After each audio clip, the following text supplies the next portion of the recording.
I'm CS Kunshi, Indirect Tax Expert at ClearTax. And today we are going to discuss on the special economic package which is announced by Modi ji. And along with that, we'll also understand about the top GST issues. So before we even start our session, I want to understand if you are able to hear me or not. Just say hi on the chat box.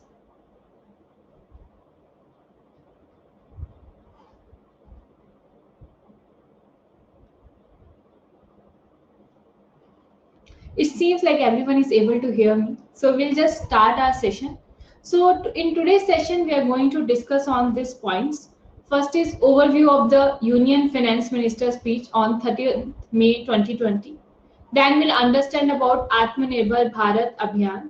And then we'll understand about top issues of GST, which is especially in relation to whether the ITC on the medical facility, which is provided to employees by the employer, whether they can claim the ITC on that or not. And second is in respect of the GSTR 2A, if the invoices or the document are not present in GSTR 2A, can we still go ahead and claim the refund for that? So this, and then at the end, we'll also have a live Q&A where we will be answering your queries. So let's start on today's session. So the first important point is about the Union Finance Minister's speech, where PM Modi announced 20 lakh crore special economic package, which is really a huge amount and which consists of 10% of our GDP. When we talk about 10% of our GDP, we should also know what's happening in the world. We know this package is announced because of COVID-19, which is a pandemic, and at the same time, the same thing, the same measures are also taken by different other countries. So if we just take a look over here, like countries like Japan, US, Sweden, Germany, France, Italy, Spain, all of them are actually giving or taking out some of the part of their GDP. So if you look into Japan, they are taking 21.1% of the total GDP. US is 13%, Sweden is 12%, France is 9.3%. So most of them are contributing some part of their GDP for this benefit. Similarly, India has also announced this package. When we're talking about this package, obviously this package is not only which is going to come, it also consists of the points or the reforms or the things which is already taken care. There are certain contribution which was already done by the government. So this package also includes the old one. So here, if we just look into the country who has actually contributed and who has announced such package, most of them are developed countries. But when we look into India, obviously it's a developing country over here. Now, if we just look into the GDP, as per IMF, here the GDP of India ranks at 5 number, and then they are saying obviously if you look into $2,935,570 million, that is the total amount of the GDP. And if we convert this into Indian rupee and then take 10% of this, it will come around 20 lakh crore rupees. So that is what the government has announced, and they are going to give this in the different forms. So it doesn't mean like everything will be given by the government to individuals or the businesses. There are different forms of this. We'll understand what are the different forms, what are the different things which government has proposed, and whether it only includes the new things or it also consists of some old things which they have already taken care of. So the first important point which on the first day was announced was in relation to relief to MSME.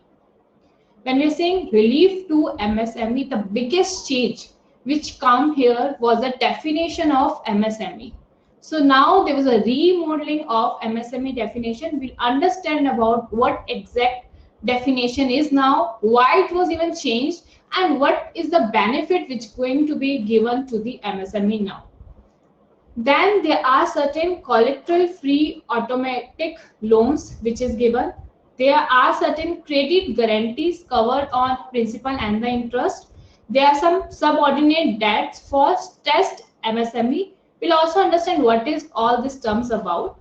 There are some partial credit guarantee support to the bank. There are some equity infusion for the MSME through FOF, which is fund of fund.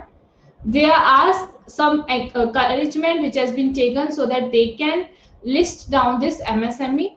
And at the last, obviously, we have already discussed about this, which is remodeling of MSME, which is nothing but change in the definition of MSME.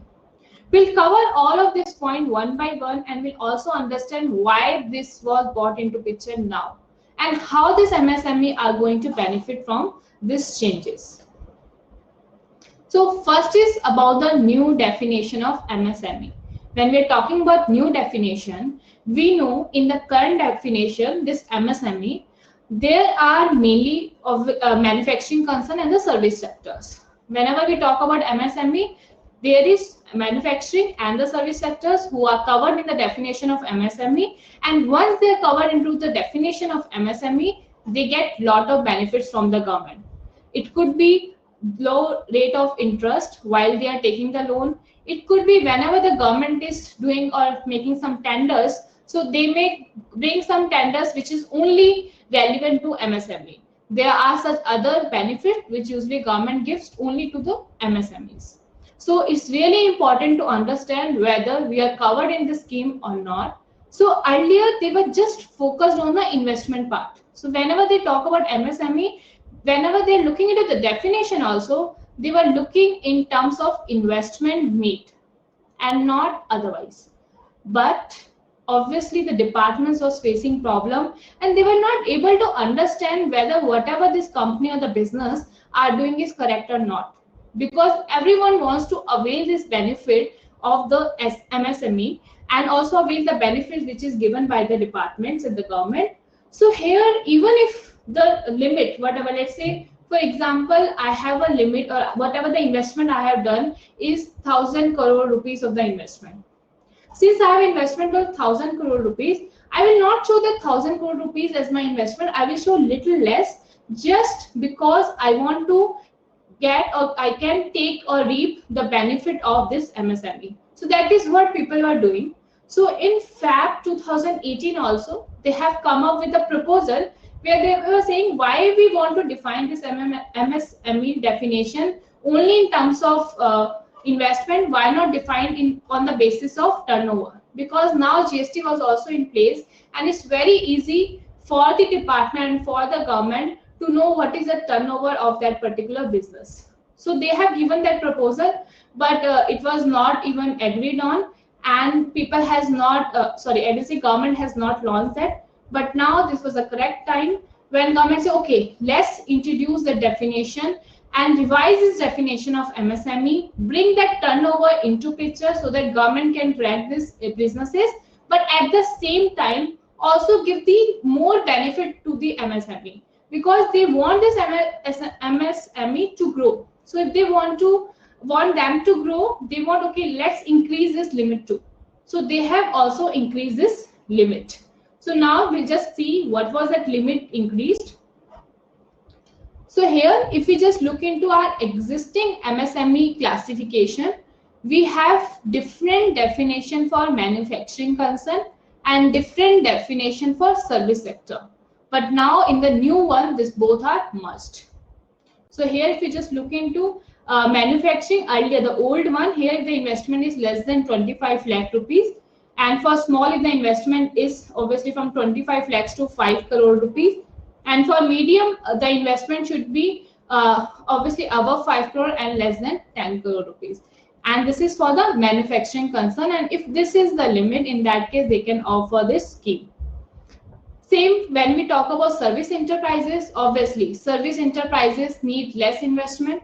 The reason is, if I talk about manufacturing concern, they need to acquire a lot of plant and machineries and other things. But when we talk about service sector, obviously they just need some laptops and all, and that is sufficient for them to come and bring or open a new business, right? So for them, if you look into like especially for the service enterprises, the limit of investment is little low when we compare to the manufacturing one.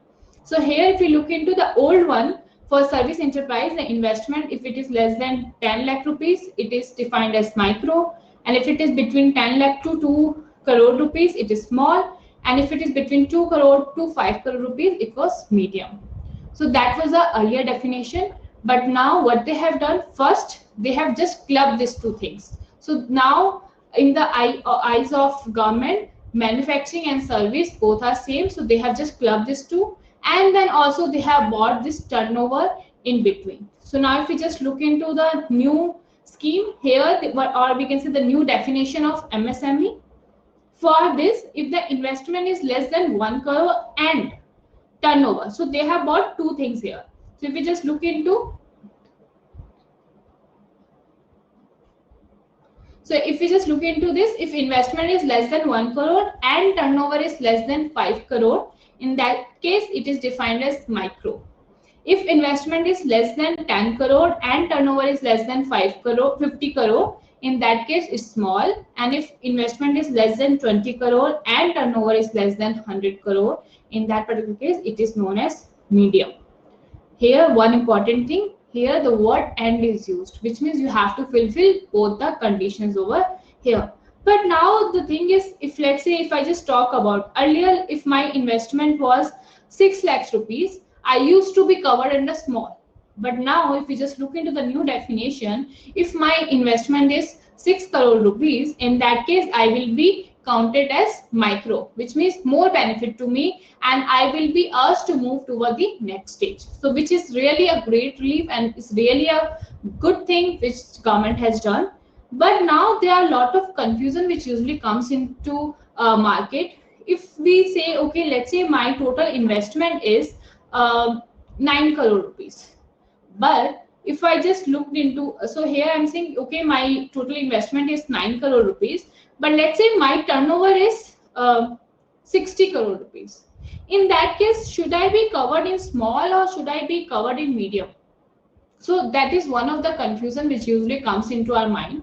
So here when Sitharaman ji was giving her speech, she clearly mentioned we'll always want to give the benefit to the SSC. So here whatever is a low, what they want to take, they can choose for. So in this case, they can choose for small, which is more beneficial, instead of choosing for medium, which is less beneficial for them.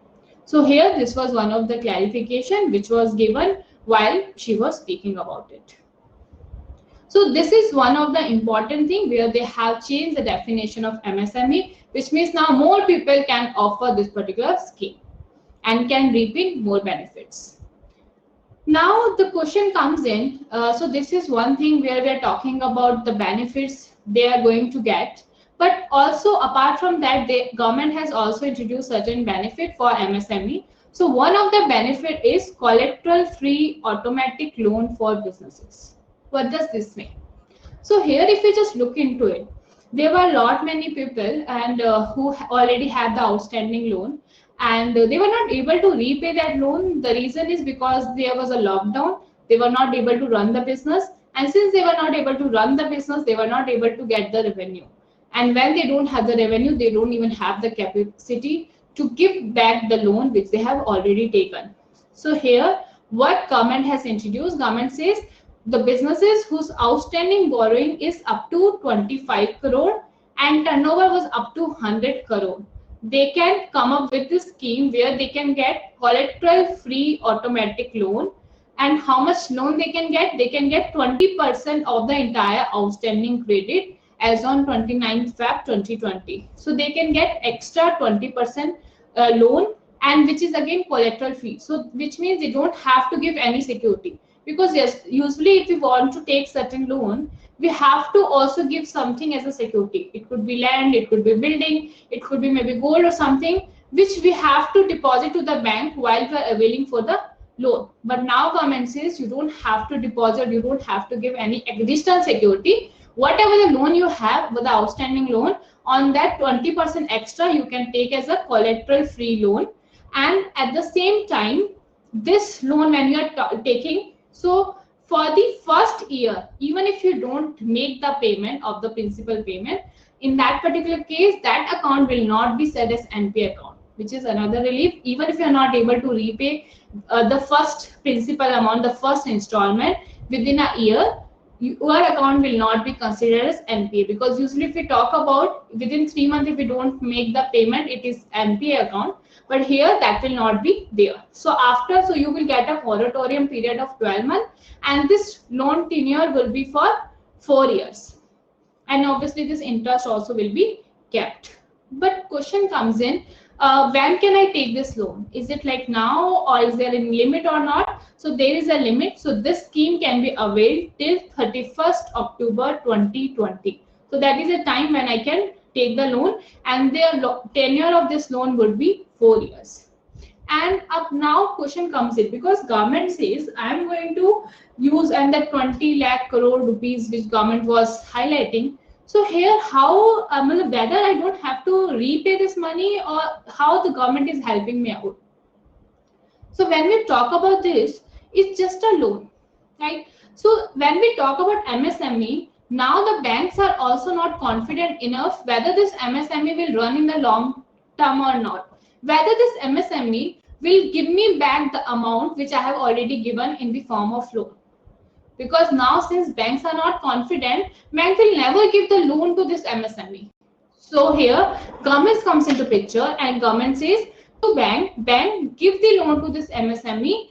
I am there to support you. So in future, if this MSME are not able to give the principal and the interest amount back to you, I am guaranteeing you, and I will make that money to you. So that is a guarantee, the 100% guarantee which has been given by the government to the bank and the NBFC, so that they can provide the loan to this MSME. So that is how government is helping the MSME by giving the guarantee to the bank, and in return the bank can give the loan to this MSME, and then they can run the businesses.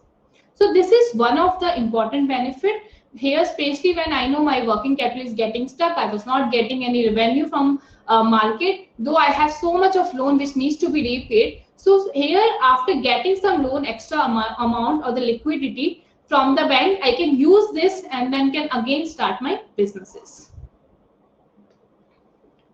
Now the second important relief which was given to this MSME was subordinate debt for stressed MSME. When I'm saying subordinate debt for stressed MSME, first important thing which comes into our mind is what is this subordinate debt? And the second important thing which comes into our mind is what is this stressed MSME? We understand about the normal MSME. We have actually read about the definition about MSME. We know it's now based on the investment and the turnover. And if I am meeting that criteria, I will come into MSME. But now, what is this stressed? So that is one important thing. So government over here says, see, I could see that there were certain MSME who are not able to run their business because of this lockdown, because of so much problem they were facing. They had so many raw material, and they have actually produced so much things, and it was there in their warehouse, but they were not able to sell it because of the lockdown. And that all the goods which they had, it got destroyed because it was maybe a perishable good or something like this, and they were not able to sell it. They have a huge loss. They were not able to repay the amount to the bank, and they become NPA, right? And when they become NPA, which is a non-performing asset for the bank, so here, what would they do now? The government or the bank will never give them the loan again because they don't trust them. So here, the government comes up with the you can say the subordinate debt. And when we talk about what is the subordinate debt, is kind of an unsecured loan or a bond that ranks always below. Let's say in future, this MSME tried too much, but at the end it was not able to survive. So if it was not able to survive and it wants to liquidate its fund, and when this sale happen, like first they will be selling the fixed assets and whatever they have, the stocks they have, everything they're going to sell. So the government says when this happens, all will be taken care of, like this amount will be given to the banks and others ones. I would be the last person who is going to get the money from you. So I'm okay even if I don't get the money from you. So that's the subordinate debt, which means if your company get liquidated or the MSME get liquidated, I will be the last one to get the money from you. rather than the first or or the second or the third one. So that's the subordinate debt. Stressed, we understood. Whenever the account becomes an NPA, that means it's a stressed MSME. So here, what government is going to do again is going to give the guarantee to the bank, and they say, okay, now you can just give them the loan and all, and they can, so that they can start running their business again. And if there is any future in and if there is any problem in future, I will always there to give you your money back.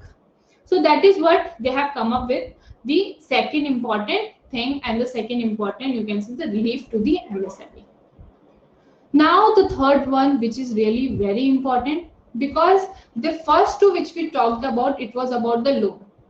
When we are talking about the loan, obviously if we take the loan, we also have to give that money back to the bank. If we are taking from the bank or from the government, wherever we are taking the loan, we have to give that loan back to the banks along with the interest, which means it's just a facility they have given for now, but I always have the liability to pay that back to the banks. But now the third important point, which is a relief, it's the equity infusion for MSME through fund of fund. So first question comes in, what is this fund of funds? And then second question comes in, what is this equity infusion? So first we'll explain what is this funds of funds. Just think, right now if I want to invest into the shares, I have first option, I can directly go and purchase the share of a particular company. But you have seen that sometime what we do, we'll just purchase the mutual funds, and this mutual fund company actually invest in the different companies. That is how usually it happens, which means I'm going to only have the mutual fund, and it's the responsibility of the mutual fund company to buy the different shares. Now when we talk about fund of fund, government says there's another layer over there. When I'm saying another layer, what they are going to do, government says I'm going to put this funds into one particular thing, which is known as mother's fund, and then this mother funds will have different mutual funds that will be known as daughter, and then this mutual fund, the different mutual funds, so the daughter funds can actually go ahead and invest in the different companies.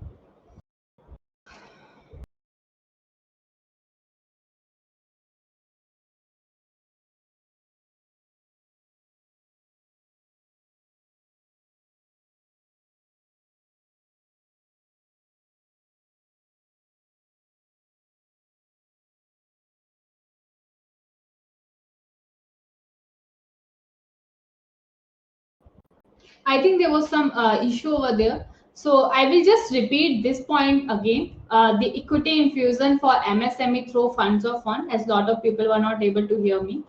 So if we just talk about equity infusion for MSME through fund of fund. So first point we discussed about fund of fund. What is this fund of fund?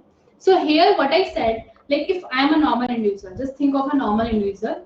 If I don't want to directly invest into the different shares of the company, what I used to do, I just invest in the mutual funds. And then this mutual fund companies is going to invest in the different companies by acquiring their shares. So my point is, I will be getting the return directly from this mutual fund. So here the government has created another layer over here. What government says, I'm going to invest, I'm going to create a fund which will be known as mother's fund.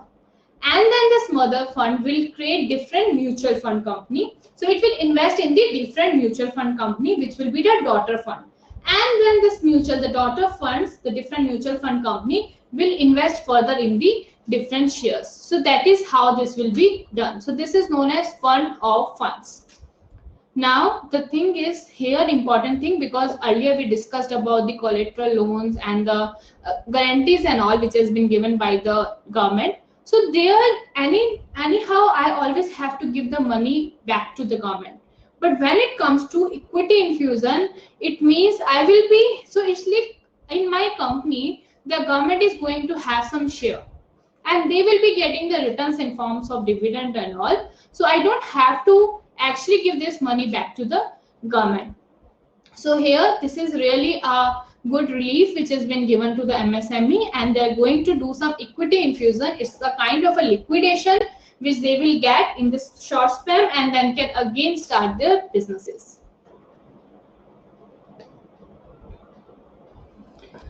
So apart from these three, there are also some other interventions for MSME, like e-market linkage for MSME to be promoted, where the government says, because if you just think of right now, government is focused on the domestic produce. So instead of, because earlier what they used to do, they also had the global tenders and all. So the government now have disallowed these global tenders up to 200 crore. So they don't want the items should be taken out from the different company. Instead, they want to increase the GDP, which can be done only if you produce the goods in India itself. So that can be done like this. So that's the reason they are coming up with the option and offer, like if you have heard about this, vocal for local. So they are coming up with this and they say, we understand this MSME, the small MSME, are going to face lot of challenge.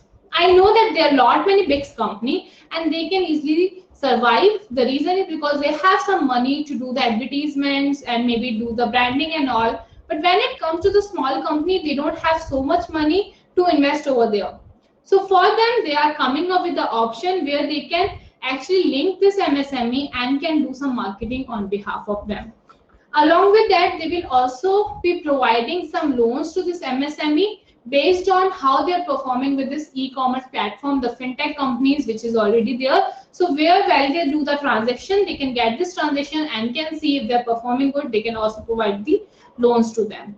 And at the same time, they will be continuously monitoring the settlement with these MSME vendors. We have already one thing, like if there's a MSME vendor, the payments by the big company needs to be done within 45 days, which was already there. So that all needs to be still followed up. So, and this is how they're going to actually help this MSME. Now we'll move towards the next important thing, which is related to EPF, and is actually important for everyone. It's important for the employers, it's important also for the employee because their PF gets deducted. So here, if we just think about what is the change over here, what is the benefit which government has come up with. So here, if we talk about, earlier there was a scheme which government has introduced, which was Pradhan Mantri Garib Kalyan Yojana. So this was the scheme which was introduced by the government, and this scheme was eligible for some establishment, which was eligible establishment. And if I talk about what was that eligible establishment, so the government says a company or an organization who has the employee less than 100 and 90% of that employees in that particular company gets a salary of less than 15,000. So if that's the case, then that was known as eligible establishment. And here, what was the benefit which government was giving? They say the PF portion. So because right now, if you look into it, we have 12% the employer share and the 12% employee share. So the government says under that scheme, this eligible establishments will get this 12% which is employer share and the 12% which is employee share. So the government is going to give this rather than this employer and the employee. So this was the benefit which was given under this scheme, and this was really important and really good for these eligible establishments. But obviously, when we talk about this scheme, this was eligible for 3 months, which was March, April, and May 2020. But now, looking into the situation, which is because we know the COVID-19 is actually affecting them. So looking into the situation, the government has extended this for the another 3 months, which is June, July, and August 2020. So this is actually now extended for this 3 months. So here, what government is going to do for this eligible establishment, government is going to give this employer and the employee share. Now, another important change which has come into picture. So if we just talk about, because whenever we talk about PF, we know that this is applicable if one particular organization has more than 20 employees, right? So whenever they have the employees more than 20, and even if the single person's salary is less than 15,000, then this PF provision will be applicable to that particular organization. In that case, they have to contribute, that is 12% they will be contributing, and 12% they are going to deduct from the employee salary. So that is how they do it. And obviously there's a higher limit of 15,000. So if the person has or the employee has a salary more than 15,000, in that particular case, what they do, the maximum limit is 15,000. So they deduct the PF part on the 15,000 amount. But if the employee wants to contribute more, it can be done. So that employee can give the instruction to the employer, and employer can actually deduct more and then deposit that to the government. So that all options are there. So here now question comes in, then what is a change? So here the important change is, because when I was talking about, let's say if I have a salary of 15,000 rupees, in that particular, and when I'm saying salary, obviously it's the basic salary plus the dearness allowance. And if I have a salary of 15,000 rupees, earlier the employer used to deduct 1,800 while they're making the payment to me, right? And then what will happen, they will also contribute 1,800 from their own pocket and then deposit this to the government. That is what they used to do. Obviously, if you look into practical aspect, so this is actually the employer portion is also included in our CTC. That is how they work on. But now just assume that employers give some part, and 1,800 was given by the employer, and the 1,800 was deducted from my salary, and the total amount will be deposited to the government. The government says this 12% now can be changed to 10%. So now they have changed this limit of 12% to 10% for the next 3 months. So for the next 3 months, this 12% has been reduced to 10. The reason is so that, because if we just talk about, I have a salary of 15,000 and 1,800 was deducted. So now instead of 1,800, 1,500 will be deducted. So I will get 300 extra in my pocket, which will be useful for me in actually dealing with the situation which I have right now. And at the same time, this employer who has to deposit some money from his own pocket, his amount will also get reduced, and then he has to deposit less money to the government. So that is going to help the employer and the employee in the short term. But obviously, if you think in a long term, it's actually not going to help, because anyhow is going out from the pocket of the employee. Because earlier it used to be like it was going to be deposited into my different account, which is the PF account, and at the time of retirement, anyhow I'm going to get that money. But now since this was not even deducted, I will not get that money in future also. So if we look into the long term, obviously it's not benefit, but if we look into the short term, and if I actually have the problem of the cash right now, this is actually a good move. Now, the other important point is in relation to deduction in, we can say the reduction in TDS and the TCS rate under the Income Tax Act. So, if we just look into under the Income Tax Act, we have the TDS provision where what we do, if let's say I am a company, let's say I'm ABC Limited, and I took some services from, let's say, a consultant who is Z Limited. Right? I am ABC Limited, a company, and there was a consultant who is Z. Now, while I am availing the consultancy services, let's say I am availing the services of 1 lakh rupees. So now if I want to make that payment to that person, which is Mr. Z, in that particular case, I'm going to deduct the taxes, which is TDS, at the flat rate, which is 10%, because it's a professional services, let's say. So here I will just give 90,000 to that person, and the 10,000 which I have deducted, I will just deposit to the government. That is how it used to be. So here, the problem here is, maybe that person was not even liable to taxes for this 10,000. Let's say his actual liability was just 1,000 rupees, but his amount is deducted over here. Since his amount is deducted and deposited to the government, this person now has to wait till the next year when he actually files the return and get the refund from the government. But right now he was in that need of that money. He need that money and he don't want that money to be deducted. So here the government have come up with a relief, and the government has reduced this TDS rate by 25%.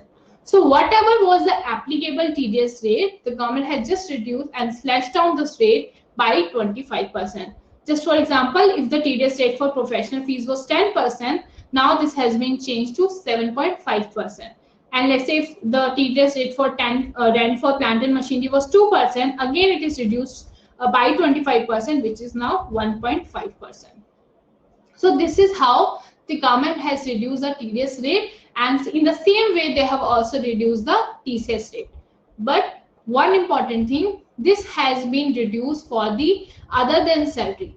So it is not reduced for the TDS on salary, and the reason why they have not reduced for the TDS on salary, because currently also while we deduct the TDS, we deduct on the slab rate, which means we get the benefit of the exemptions, we also get the benefit of deductions and everything. And whatever the TDS is deducted is actual taxes which I have to pay in future while I am filing my return. So that's the reason they have not reduced the rate for TDS on salary, and they have just reduced this rate on the TDS other than salary, which is for the non-salaried specified payments, which is made to resident. So another is, this is if you are making the payment to the resident and not in case of the payment made to non-resident. Because if the payment is made to the non-resident, government wants to track it properly and the government wants to actually get that money. So this was about the reduction in the TDS and the TCS rate. Along with that, there are also some of the deadlines which has been extended, especially the income tax. GST, we have already learned that the various GST deadlines has been extended, and this we have already learned in our previous webinar. So here I am going to talk about certain income tax deadline which has been extended. So here, if we talk about the income tax return who are not liable to the tax audit, the original due date was 31st July 2020. And now the same has been extended till 30th November 2020. So there is a lot of time over here, and the reason we all of us know, because the TDS return date got extended, and if we know the TDS return date got extended, will not get the form 16 on time, and if we don't get form 16 on time, we'll not be able to file a return. So this is really necessary for extending such dates. So they have now extended the date and given the relief to various people. Then the other part is about income tax return which are liable for tax audit. So the date was 31st October, the same got extended till 30th November 2020. If we talk about the tax audit report, the date was 30th November and the same got extended till 31st October 2020. At the same way, there are certain assessments which are getting barred on. So the original date was 30th September, and now the new date got, or we can say the revised due date here is 31st December 2020. So here the thing is like, because obviously there is a lockdown, people are not able to do all these assessments and all that, so they need some time. So that's the reason the government has also extended the date for this.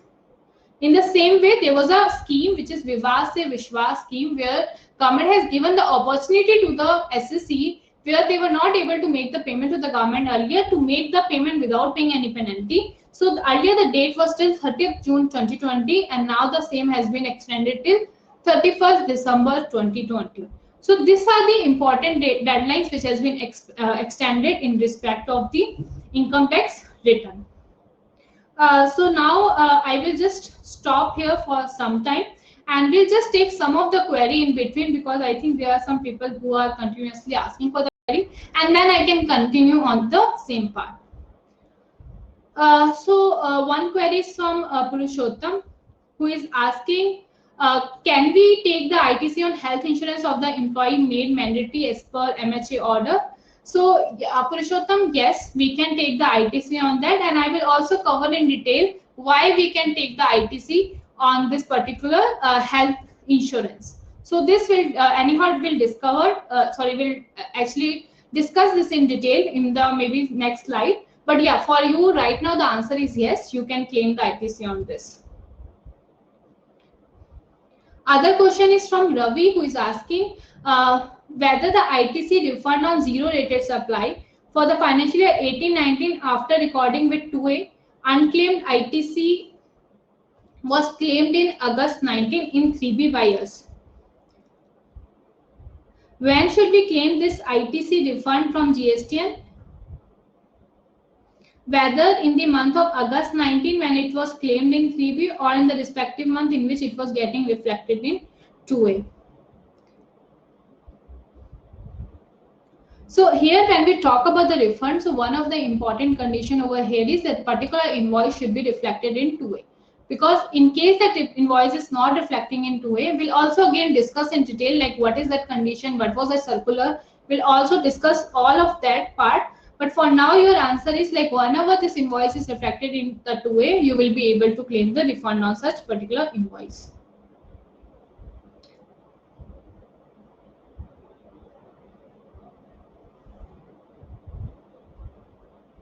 Another question is from Roki, who is asking, can a fresh MSME take a loan under the new scheme? He's a proprietor and get registered under MSME. So Roki, yes, the government has actually come up with a lot of schemes. We have not even covered full schemes over here. So there are a lot many schemes which has come for MSME and they can actually avail the benefit of the loans which has been given by the government. One question is from Ashwin, who is asking, can traders qualify for MSME? So Ashwin, traders are not qualified for the MSME because whenever we talk about MSME, it's only for the manufacturers and the service providers and not for the traders because they don't increase the GDP.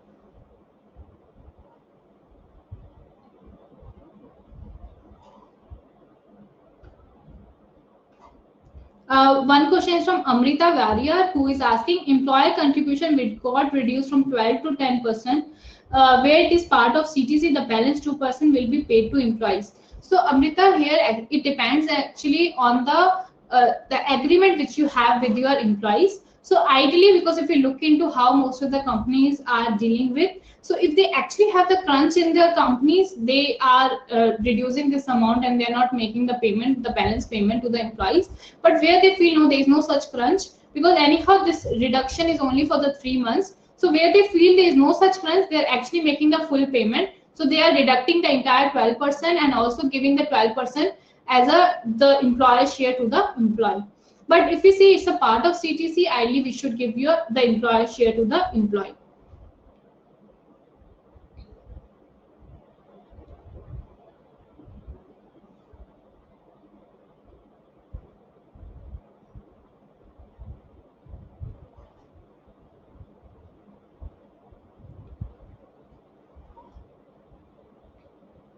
So I think we have covered some of the queries. There are a lot many queries. So we'll just complete this session and maybe first I will just complete the remaining part, especially the top GST's issues because some of the queries are related to that. And then maybe I can take further queries.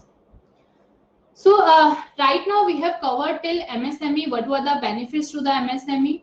We have also discussed on the TDS rates which has been reduced. We have discussed on the income tax deadline which has been extended. So that was the main focus right now. But there were certain opportunities which also have been come out after we were talking about this Atmanirbhar Bharat Abhiyan. So here the government has come up. The first thing, important thing is the government says will not release the we can say the international tenders. So they will be releasing this first to the domestic people so that they can get the chance and they can avail that benefit. So that was one important thing. Second important thing is about the PPP for the airport development. So right now, if we just look into the airport, there was lot of we can say there are some airways and there they have, so there is always a route, like you can go from A route to B route. So there are some permission which needs to be taken by the government. So here the government has given permission to some of the routes, but let's say if I want to go to A to C, sometimes it's not a direct route. So the government has not given the you can say the rights to go from A to Z. So if you want to go there, you have to go in some between routes. So that is how it used to happen. So the now government is opening more things and government says I'm going to open up, I will give you the license that you can go from directly A to C. And how it's going to help the businesses here, because there was a lot of fuel cost which was invested because they have to then go like this rather than straight. So that's the reason this fuel cost will come down and this will help the businesses in getting stronger, or maybe they can run the businesses more efficient. So that is what they are coming up with. And also earlier this airports and everything was mainly it was the public thing, but now the government wants to make it private. So only there were 2 and 3 airports which was private, but now government wants to give the facility and come up with a public private relationship where this airport will be owned by both, and this can be actually improved and the maintenance and everything can be done properly. So now we are going to discuss about the top issues of GST. First thing is eligibility of refund for accumulated ITC which is not reflecting in GSTR 2A. And the second we'll discuss on the ITC on the medical facility which is provided to employees. So first one, if we just talk about the medical facility which has been provided to employee. So if we just talk about before, because recently there is one circular which has been issued, but before this circular we were not allowed to take the we can say the ITC on the medical facility which has been provided to the employees. But now after this circular we can claim it. The question comes in why? How can we even claim it now? And why we were not able to claim earlier? So here there is one thing. So it is now mandated for the people to claim. So what government has done? Government has actually mandated. So if you just look into the clarification of the circular, now it's obligatory for an employer to provide its employee this insurance because of this COVID-19. So since it is now obligatory, so we remember if we just go with the block credit list, which is under section number 17, subsection number 5, there was one proviso.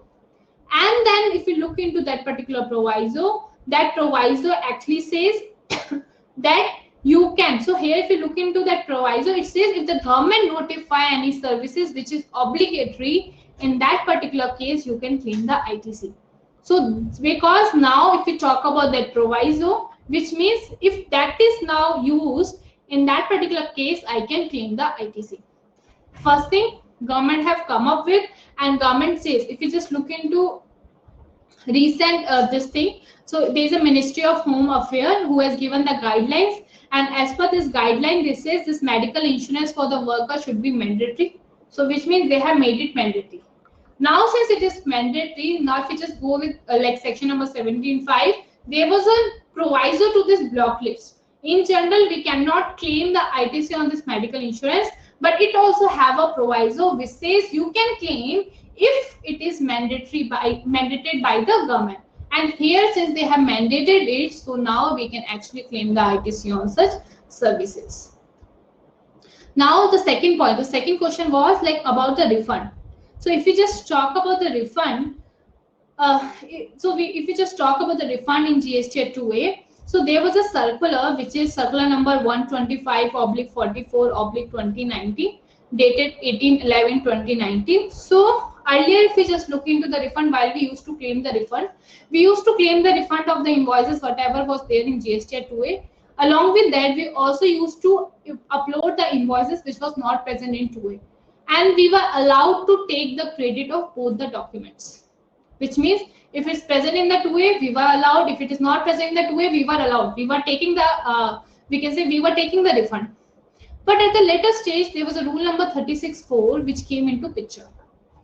After this rule 36(4) came into picture, though this rule number 36(4) has given the extra, you can say it has given the right to claim extra 10% of whatever is present in the 2A to claim as a ITC. Though as per rule it was there, but while when we talk about the refund, the government says there was a clarification here, and the government says, or we can say a circular, and government clearly says that whatever is present in 2A, only that you can claim the ITC, or sorry, the refund. So you cannot claim beyond that. So that is what they have given. But again, this can be debated because this is just a circular and the circular cannot override the act, because if you just go with the act and the rule, anyhow, if you look into the rule number 36(4), this also, there also, if you look into the legality, it's in doubtful because that is not correctly framed, we can say. There are a lot many gaps over there. And now on the top of this, when there is a circular over here, it also talks about this where in fact instead like rule number 36(4) have given the benefit of extra 10%, that benefit is also not given over here. So we can always debate on the legality, but if for now If we just go with the circular number 125/44/2019, you cannot claim the ITC which is not reflected in your GSTR 2A. So this was about the medical facility, or we can say the top two issues in relation to GST, and hope you are able to understand this.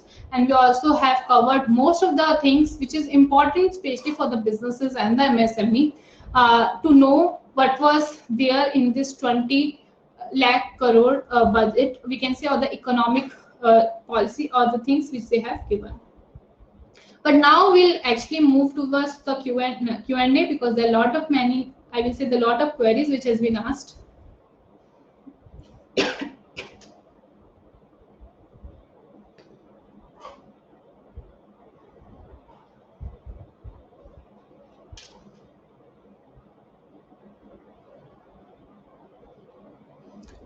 So one question is from Varun, who is asking whether the investment criteria is limited to the plant and machinery similar to erstwhile, or any other investment including the FD, etc. So Varun, if we just talk about the definition of the investments, it's the same. There is no change in the investment. So whatever the definition we had earlier, that remains the same.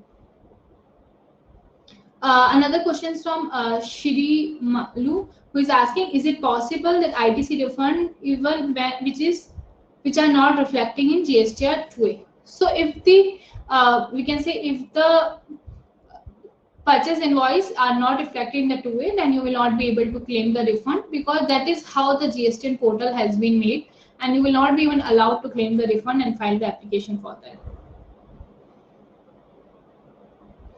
Another question is from Rajesh Gupta, who is asking, we had already filed PF of March and April with 12%. Now, how do we adjust 2%? So, Rajesh, the scheme which the government has come up with is only optional. So, it's not like you have, it is not even mandatory. So, even if you have deposited 12%, because anyhow you would have made that as a part of CTC, so it's okay, you don't even have to adjust that amount.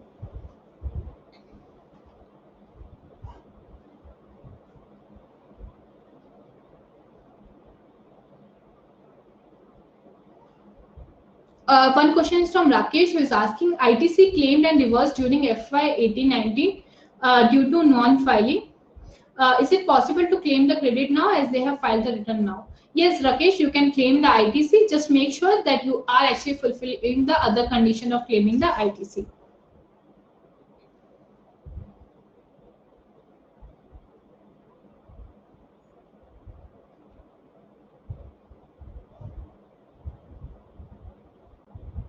Another question is from Jitendra, who is asking, we're into a hotel industry and this is limited company.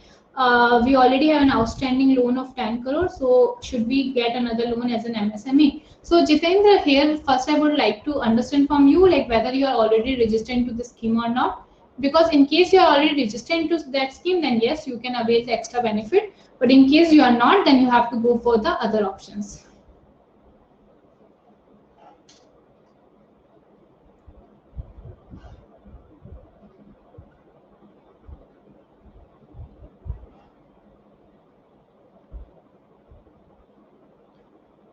Other question is from Jay A. Doshi, who is asking, what is the process of applying for collateral free loan? Can you share the link?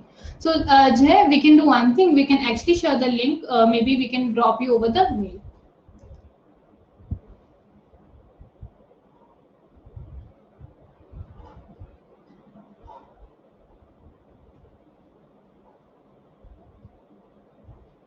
Another question is from Saurabh, who is asking, can anyone who was not registered before under the MSME will be eligible for this benefit if they get themselves registered now as an MSME?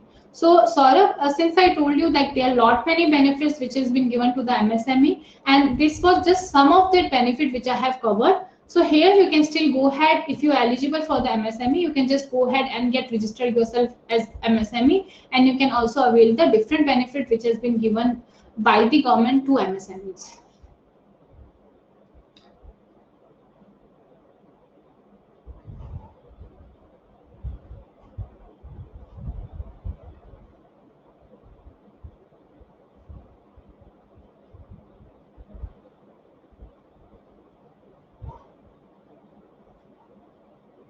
Other questions from, I guess, Jaya Narayan Patra.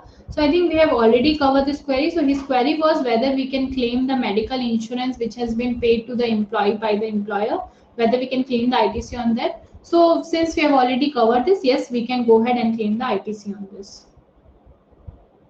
I guess there are certain people who are asking for the slides. So yes, we'll just mail you the slide which we have used over here so that you can use it for your future reference.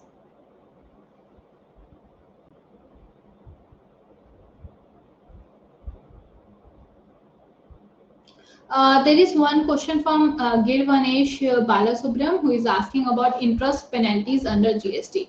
So, Girvanesh, here we have mainly covered about what Nirmala Sitharaman has covered. Regarding GST also, when we talk about the rate, the interest rate. So here, if your turnover is more than 5 crore rupees, what government has done? Government has given you 15 days extra time. Like let's say if I want to file the return for the month of March, my due date for filing the return for the month of March is obviously 20th of April, and I'm assuming your turnover is more than 5 crore. So if your due date is 20th of April, and in that particular case they have given you extra 15 days.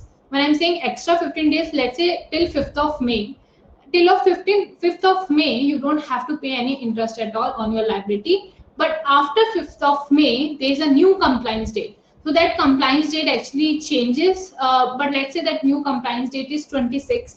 So here, if you file your return by 26th, in that particular case, you have to pay the interest at the 9%, which is a concessional rate. But in case you don't pay, or sorry, you don't file your return by that new compliance date, and let's say that new compliance date is 26th, in that particular case you have to pay the interest at the rate of 18% from the actual due date, which was 20th April in this case. So from 20th April till the date you actually file, you have to pay the interest. And that when I'm talking about interest, the rate would be 18% because you have not filed within the new compliance date. And also when we talk about at what amount, it is always the net because the government has already amended that thing. So this interest needs to be paid on the net amount and not on the gross amount. But in case you want to understand this in detail, you can also subscribe to ClearText YouTube channel, and you will get one session on the interest and the penalty under GST. So you can actually learn about this in detail. One question is from Sunil Lamba, who is asking, we purchase material and pay the GST invoice, but the supplier has not paid to the government.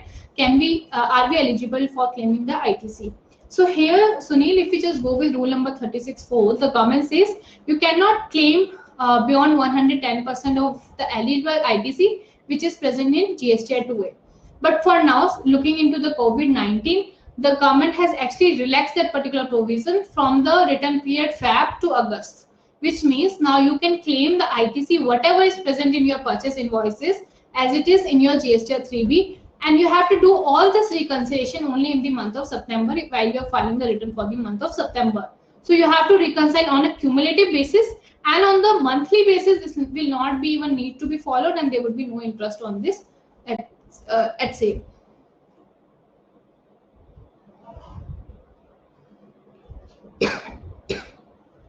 Sorry.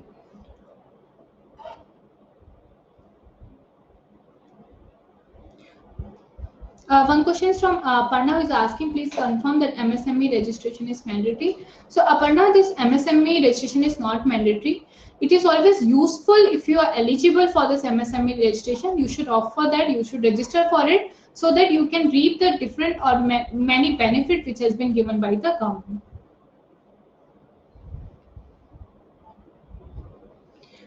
One question is from Rahul, who is asking, supplier invoice is reflected in 2A, but copy of tax invoice received. Can I claim the ITC on this? So Rahul, as I told you, like this rule number 36.4, we can only claim 110% of the eligible ITC which is present in 2A. But for now, because of COVID-19, the government has given the relaxation from the Feb return period to August return period. So now you can go ahead and claim, but at the same time, you have to make sure while you're filing the return for the month of September, you are reconciling this at a cumulative level and then seeing if there is any ITC which needs to be reversed or not.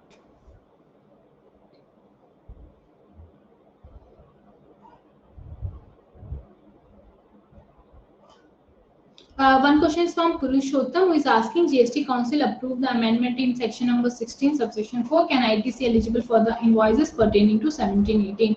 So there are amendment, and when we look into it, it was not a retrospective amendment. So in that particular case, you cannot claim the ITC.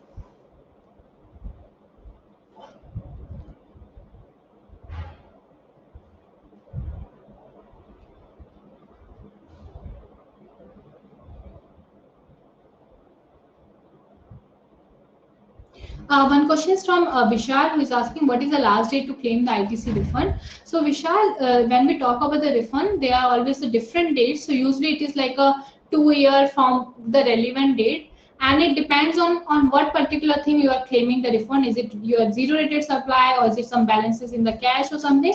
So in case you want to understand about the last date to claim the ITC refund, I will suggest you to subscribe to ClearTax YouTube channel, and there you will also get a video in relation to refund. There you will able to understand about it.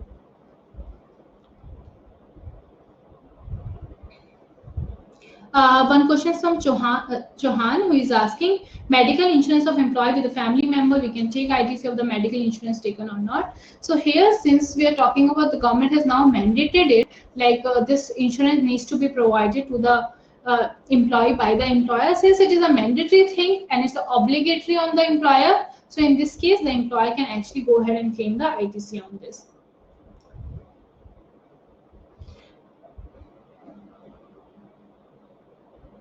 One question is from Rahul, who is asking, for the turnover less than 5 crore, what is the last date for interest-free deposit of March 2020 GST return? So Rahul, I actually discussed about the interest portion in case where your turnover is more than 5 crore. But if we talk about the interest in respect of the people whose turnover is less than 5 crore, there the government has come up with a new compliance date, and that new compliance date actually is dependent on the states. And if we talk about state in general, the new compliance date, let's say, is 28th. So if you file with a new compliance date, let's say you have filed the return by 28th, and it's 20th of June. So if you just file your return by 28th of June, so that you have to check basis the state. For some it's 26, for some it's 28, and also it depends on the return period for you, which you are filing. So if you file with a new compliance date, in that case there is no interest which needs to be paid. But in case you don't file with the new compliance date, in that particular case, you have to pay the interest at the rate of 18% from the original due date, in this case, which is 20th of April. So which means from 21st April till the filing date, this interest will be levied at the rate of 18%. But in case you file with a new compliance date, then there would be no question of interest. And if you want to see what was the new compliance date, we also have our calculator, the interest and the late fees calculator. We'll also drop you the mail regarding that, so that you can use that and you can know what is the interest and the late fees which is applicable on you.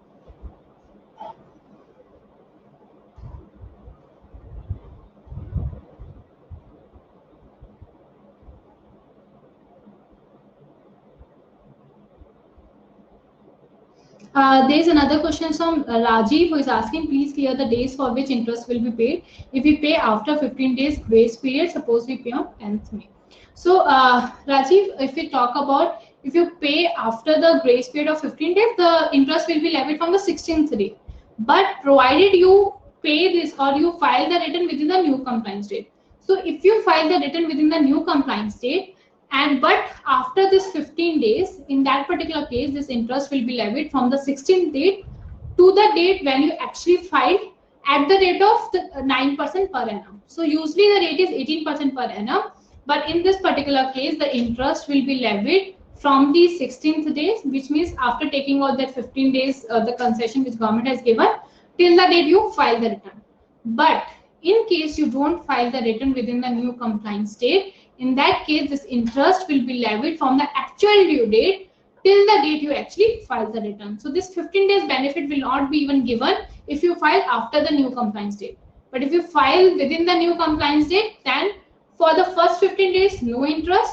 For the next days, the next week, like till the new compliance date, the interest needs to be paid at the rate of 9% per annum.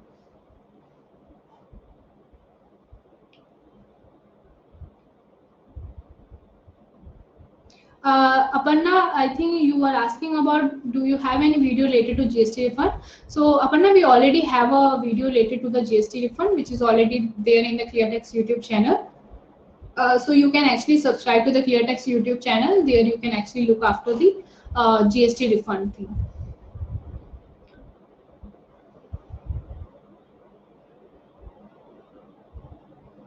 One question is from Vivekanand, who is asking, when you amend the invoice related to the previous financial year in amended GST1 in current period, then how will you get the refund of the excess tax paid in the previous year? So Vivekanand, if you just talk about the GST1, obviously when we talk about 3B, your payments and everything is linked to 3B and not GST1. So which means you have done the amendment in both the 3B and GST1. So the extra thing, so the let's say now you have amended, and I'm saying you have amended, which means your liability got reduced. And when your liability got reduced, your liability will also get reduced in 3B. And as your liability get reduced in 3B, so you don't have to pay that extra payment, which means it will be adjusted against your current month liability, whatever you have.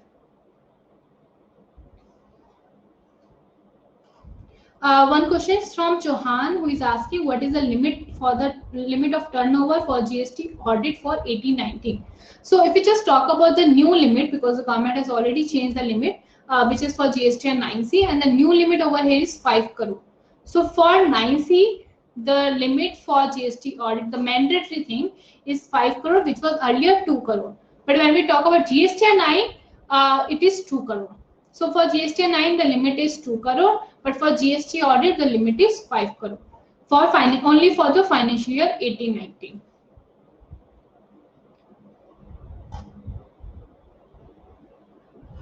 So I think most of our queries in fact are done. So in case still you have any queries, you have any doubt, you can always call us, you can always reach to us, and you also have your CAM with you. But in case still you feel like you want to write to us, you can always write at india-sales@cleartext.in. So we'll be happy to answer you, and hope you like the webinar. In case you want to learn or you want to discuss about anything, you can always drop us the mail so that we can also have the webinar on other different topics. Thank you. Thank you very much.